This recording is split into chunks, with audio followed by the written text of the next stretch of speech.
ഒരു നിശ്ചിത തുകയ്ക്ക് 2 വർഷത്തേക്ക് ലഭിക്കുന്ന സാധാരണ പലിശ, കൂട്ടുപലിശ എന്നിവ യഥാക്രമം 8400 രൂപ, 8652 രൂപ എന്നിങ്ങനെയാണ് പലിശ നിരക്ക് കാണുക.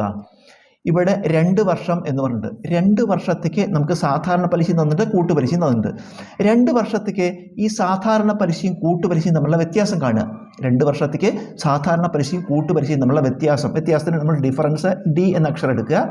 അപ്പോൾ അത് തമ്മിലുള്ള വ്യത്യാസം തമ്മിൽ കുറച്ച് കണ്ടുപിടിക്കുമ്പോൾ 8652 8400 കുറച്ച 252 രൂപ.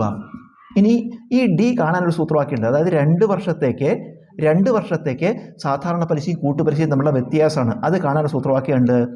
ഡി സമം PR²/10,000. ഇതിൽ വില കൊടുക്കുക. ഡി എത്രയാണ് നമുക്ക് തന്നിട്ടുണ്ട്, നമ്മൾ കണ്ടുപിടിച്ചു. 252 സമം പി നിക്ഷേപ തുക നമുക്കറിയില്ല, നിശ്ചിത തുക അറിയില്ല. അപ്പോൾ പി ഇൻറ്റു R², ആർ പറഞ്ഞ പലിശ നിരക്കാണ്, അത് നമുക്കറിയില്ല. PR²/10,000. ഇത് നമുക്ക് ഈ /10,000 ഇങ്ങോട്ട് എടുക്കുക. PR² അവിടെ നിർത്തിയിട്ട് /10,000 ഇങ്ങോട്ട് എടുക്കുക. അപ്പോൾ എന്ത് വരും? PR² സമം 252 × 10,000, അതായത് 252 എന്നിട്ട് 1 2 3 4 0 ഇട്ടാൽ മതി. 25,20,000. 25,20,000 അവിടെ ഇരിക്കട്ടെ. ഇനി നമുക്ക് സാധാരണ പലിശ കാണാനുള്ള സൂത്രവാക്യം എഴുതുക. സാധാരണ പലിശ സൂത്രവാക്യം I സമം PNR. ഇതിൽ വില കൊടുക്കുക. I നമുക്കറിയാലോ, സാധാരണ പലിശ എത്രയാണ്? 8400 സമം പി വീണ്ടും അറിയില്ല, നിക്ഷേപ തുക അറിയില്ലല്ലോ. പി ഇൻറ്റു എൻ അറിയാം നമുക്ക്. എൻ എത്രയാണ്? 2 വർഷമാണ്. 2 ഇൻറ്റു R പലിശ നിരക്ക് അറിയില്ല.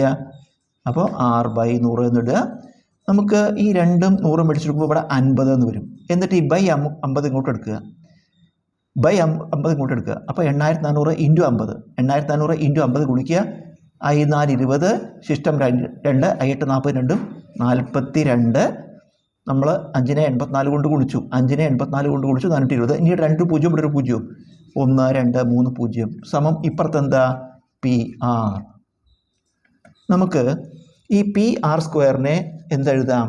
PR × R എന്നെഴുതാം. PR² PR × R സമം എത്ര? 25,20,000. നമുക്കിതിൽ PR-ൻ്റെ വില ഇത് കൊടുക്കുക. PR-ൻ്റെ വില ഇതാണ്, അത് കൊടുക്കുക. ഈ PR-ന് പകരം എന്താ എഴുതുക? 4,20,000. 4,20,000 × R സമം 25,20,000. ഇത് 6 കാണാൻ ഇൻറ്റു അങ്ങോട്ട് പോകുമ്പോൾ ബൈ ആവും. R സമം 25,20,000 ബൈ 4,20,000.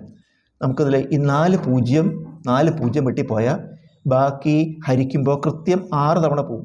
6 2 12, ശിഷ്ടം 1, 6 4 24, 25. R പലിശ നിരക്ക് എത്രയാണ്? 6%.